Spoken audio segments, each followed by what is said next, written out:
5.mp4. Kevin Anderson has led the way for Richmond.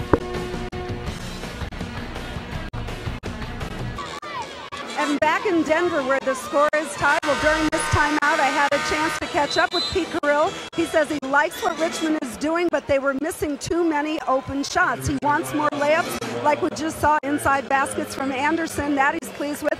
Ultimately, his effort, no surprise, keep the ball moving. That's great. And, of course, Chris Mooney, the coach, played for Pete Carrill, 4-year starter at Princeton. One of the greats. I mean, Pete, a legend, great contributor to the game. Every tournament game is live online on your iPhone or iPad with NCAA March Madness on demand. For details, go to mmod.ncaa.com. And Pete played for Butch von Bredekoff at Lafayette.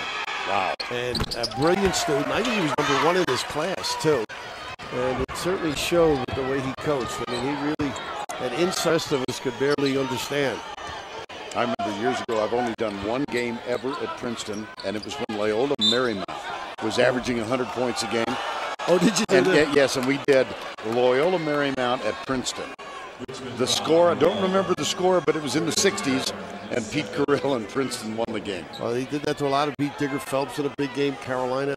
I love going to Princeton because it was the only way I could get in there, you know, get to that gym. One of the great institutions in America. Rebound, Richmond. They've got control right now. They're doing their things on the offensive end. You know, we haven't mentioned this either, but this has been a relatively error-free game. The Spiders have only turned it over 3 times, and Vandy's only turned it over 6. He's the guy they need to do yes, some damage. Yes, he's only 2 for. Well, hello. Well, there's a little Hail Mary. Now he's 3 for 10. Hot release. Pretty good D. Under 7. I think Harper can step out a little bit, too, because he's going to have a big guy guarding him. He's terrific with that deep jumper. Taylor. Look at this. Nice find to his. That's his first miss. And the putback is blocked by Garrett.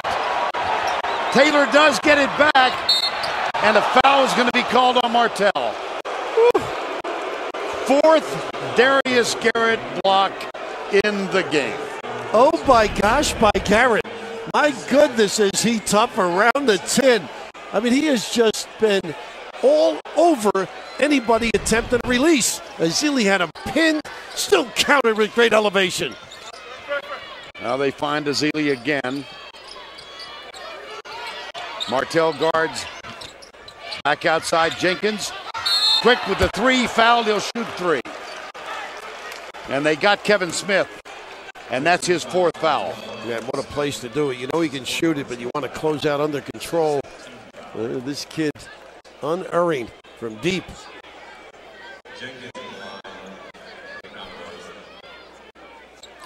John Jenkins goes to the line to shoot 3 times. He's 2 for 2, 89%, as we said, for the year. Kevin Smith is still asking for an explanation of the call or pleading his case.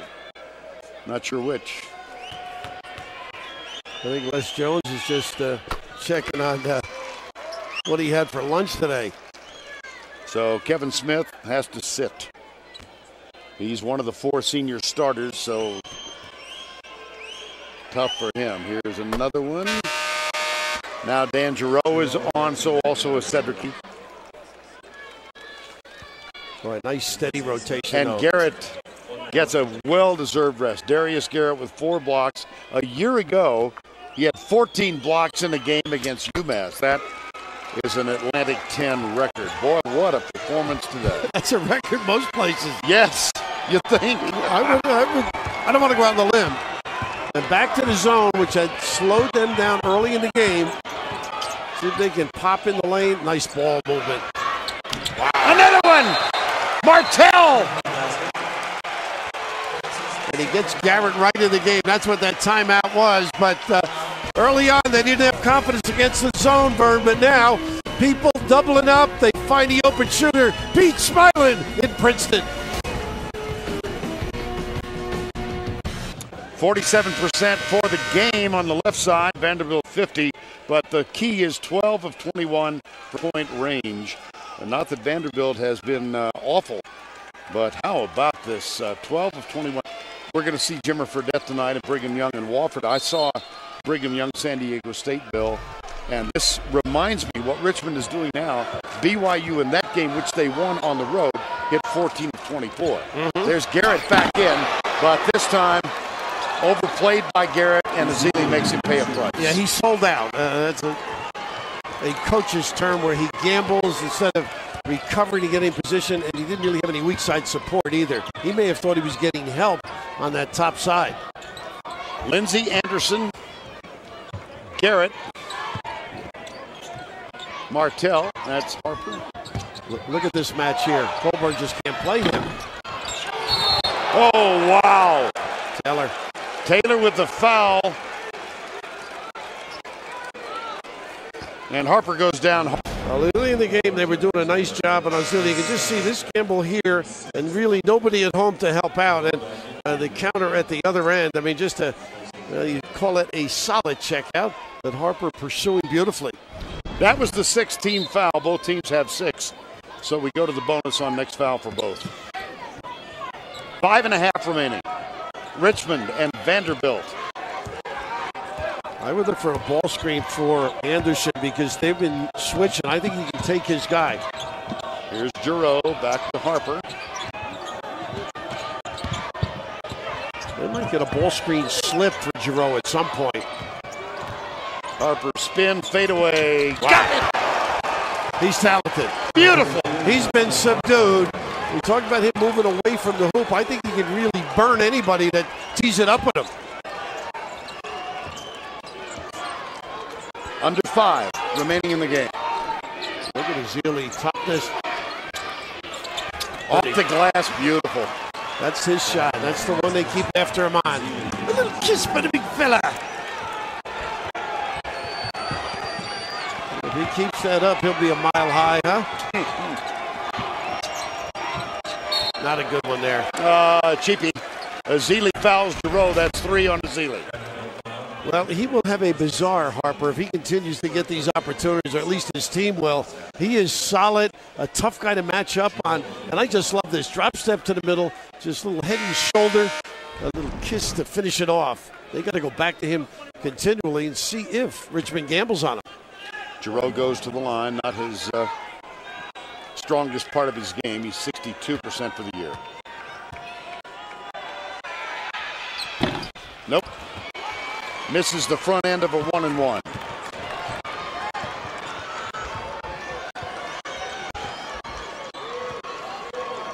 Looks like they're calling a man-to-man set. Horns, 2 people up. Roll and go to a high-low. Giroux's out on Tinsley. There's Ezeli. Foul. They'll go to the line and shoot a couple. Now, this is how they began the game, Richmond, by playing dead behind. And they've done a nice job being over the top a little bit more and in position. Ezeli at the free throw line.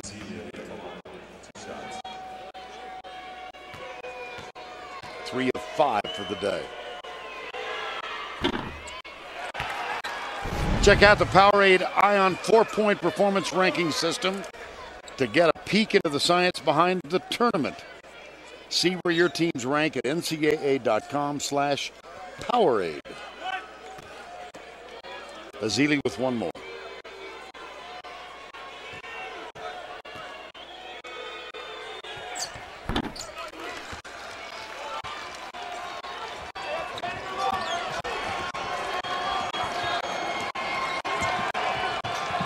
One-point game, 4 minutes and 3 seconds remain. Not a bad guy having Taylor on him with his size, too, on Anderson. Give it off to Harper. There's the switch you want. Yes. Into the lane, no. Martell tries to grab it. Taylor does instead. Well, they got exactly what Chris wanted. Vandy with a chance to reclaim the lead. This is Tinsley. Looks for Ezeli. Giroux from behind. I like he was trying, though, to get over the top, Vern. 3:32 to go. by 1. All right, EJ, thank you. 3:32 to go in this one. And a 1-point edge, but Zeeley's going to the line. San Diego State, if they win, and it looks like they will, goes on to play Temple. And that is in the West Region. Ultimate destination there is Anaheim. Zeeley at the line. And I think to move forward for both teams, it's Zeeley, what he can do on offense for Vandy, and what Richmond can do against them defensively. Oh, so he misses the front end of 1-1. And I just saw Giroux reach up and test his nose. I think he was afraid it might have started bleeding again. It's better he tested than Zeeley. Yeah, yes, no kidding. Nice slip. They didn't get it to him, but Giroux really knows the game in that center spot. Anderson finds Giroux. Not that much of a scoring threat, but he can shoot the outside. He's open. And Zeeley knows that. Really nice step. Anderson goes for the foul. Oh, what a great play by Kevin Anderson. He leaned in to draw the foul from Taylor, cans the basket, and shoots a free throw. And Bert, it is talent, but it's also great balance and feel. You talk about strength at the end of it, but just the understanding of what shot he can get. Discards his guy, gets rid, and this hang time, and he has missed a bunch of these floaters, and he is so proficient in that area.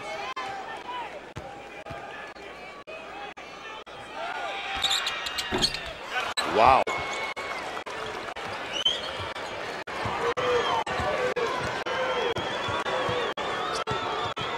There's that high-low again. Martell's got a big job on his Zeeley now. Yes, he does. Giving up a lot of size and strength. Kevin Smith back on the floor with 4 fouls. Goes back to help a little. There's the pump fake. Jenkins not there, but Zeeley grabs the board. 2.5 to go. Jenkins has been quiet. They really closed out on him, made him put it on the deck that time to rearrange. Tinsley, Goldberg comes out. There's the screen from Zeeley. Jenkins in the corner with Smith on him. Smith is the best defender on the floor for Richmond. Well, he is giving up a lot of strength. Nice cut. Oh, what a beauty. How about Garrett? Oh, they called the foul? Oh, my goodness. Darius Garrett, anticipation, being in the right spot. This is just not giving up on anything. That is terrific. Unfortunately for him, he gets tagged with it. Oh, he put a hole in that ball. Oh, undeserved.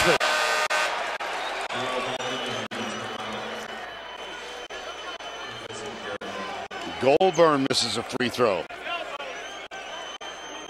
Vanderbilt at the line is 11 of 18. 1 of 2. Now, this is the end now. Vandy's got to step up. Keep Anderson in front of him. Stay on the floor.